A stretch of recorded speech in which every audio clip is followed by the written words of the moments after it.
Bonjour, on va parler d'un sujet qui nous touche, nous qui aimons nos animaux, l'homéopathie vétérinaire. Beaucoup de propriétaires l'utilisent et ont l'impression, sincère, de voir des améliorations. C'est un vrai phénomène et justement, on va essayer de comprendre ensemble avec bienveillance ce qui se passe réellement. Voilà la question centrale, celle que beaucoup se posent. Quand on donne quelque chose à son animal et qu'on le voit aller mieux, on a envie de savoir pourquoi. C'est tout à fait normal, c'est exactement ce qu'on va décortiquer en s'appuyant sur le travail des experts vétérinaires. Alors, pour commencer, et c'est vraiment le point de départ, il faut reconnaître une chose. Ce sentiment que ça marche, il est partagé par beaucoup de monde, et pas seulement les propriétaires. Et c'est ça qui est intéressant, ce n'est pas juste une vague impression. Même une institution aussi sérieuse que l'Académie vétérinaire de France le dit noir sur blanc, elle entend ces témoignages positifs. On ne part donc pas d'un rejet, mais bien d'une écoute de ces expériences.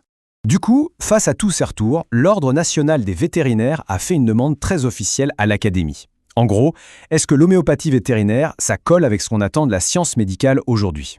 Une démarche logique pour tenter d'y voir plus clair. Bon, avant de regarder les conclusions des experts, il faut qu'on fasse un petit détour. Juste pour être sûr qu'on parle tous de la même chose, revenons un instant sur les grands principes historiques de l'homéopathie. L'homéopathie, historiquement, ça repose sur 3 grands piliers. D'abord, la similitude, l'idée que ce qui rend malade peut aussi guérir. Ensuite, l'infinitésimalité, c'est le fameux principe de dilution extrême. Et enfin, l'individualité, qui veut qu'un traitement soit vraiment fait sur mesure pour chaque individu. Pour appliquer ce fameux principe de similitude, il y a un concept clé, la pathogénèse. Ça a l'air un peu barbare comme mot, mais l'idée est assez simple. En fait, on teste une substance sur des volontaires en pleine santé et on note absolument tous les symptômes que ça provoque. Ce grand catalogue de symptômes va ensuite servir à trouver le bon remède pour un malade qui présenterait des signes similaires. C'est vraiment la base du raisonnement.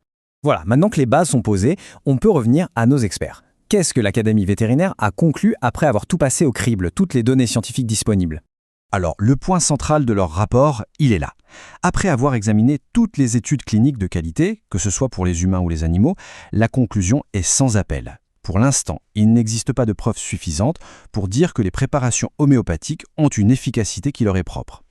L'Académie a aussi pointé des contradictions assez fortes entre la théorie et la pratique. Par exemple, la théorie prône une approche hyper personnalisée, mais dans les faits, on voit des traitements homéopathiques donnés à des troupeaux entiers.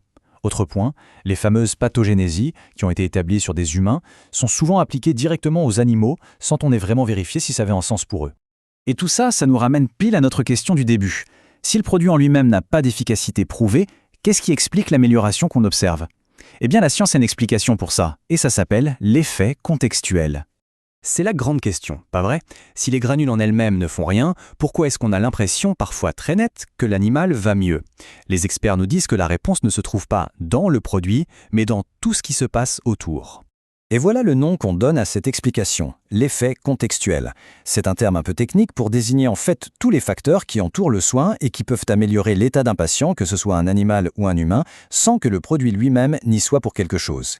Alors cet effet contextuel, qu'est-ce que c'est concrètement? En fait, c'est un cocktail de plusieurs choses. D'abord, il y a l'évolution naturelle. Beaucoup de maladies guérissent toutes seules avec le temps.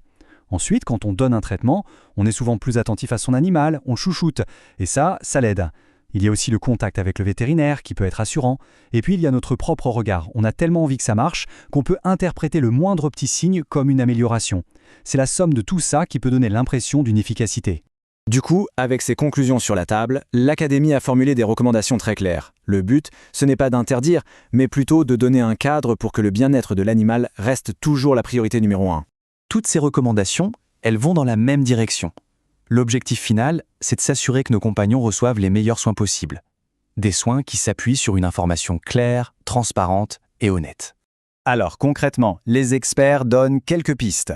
Un vétérinaire devrait toujours informer clairement de l'absence de preuve d'efficacité. Le point le plus crucial, ne jamais, au grand jamais, retarder un traitement conventionnel dont l'efficacité est, elle, reconnue.